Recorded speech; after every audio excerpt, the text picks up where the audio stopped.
Question 6, what is the value of I raised to the n if the remainder of n divided by 4 is 3? So before we can find this value, we need to figure out what n is from this clue.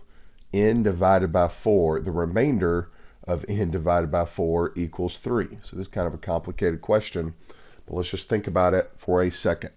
So n divided by 4 equals something we don't know, but we know the remainder is going to end up being 3. So let's just pick real numbers. Let's start with 5. Let's say n is 5. Well, what is 5 divided by 4?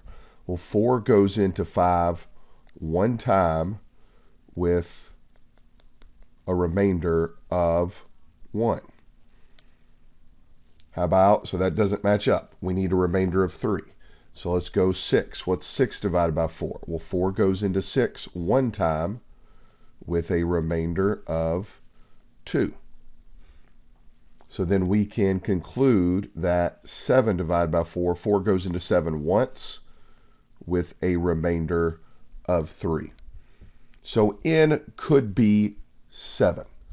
It could actually be a lot of different numbers, but in the case when we're talking about imaginary numbers, you should be aware of the fact that I, that imaginary number, is equivalent to the square root of negative 1. I squared is equal to negative 1. I to the third is equivalent to negative I, and I to the fourth is 1, and then we start repeating. So for instance, once we get to I to the fifth, I to the fifth starts back over and is equivalent to just that regular I there. So that's why when I say n could equal 7 is correct. It could also equal a different number, but it doesn't really matter because these powers are going to repeat themselves. So we could say n is 11 and we're ultimately going to get the same answer. But let's go with our initial guesstimate here, that n equals 7. So if n equals 7, that means we're trying to figure out, well, what is the value of I to the 7th?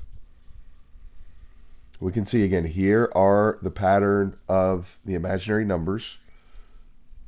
I corresponds to I to the 5th. I squared corresponds to I to the 6th. And I cubed corresponds to I to the 7th, which is what we want. We want I to the 7th. So we see here I to the third is equivalent to negative I.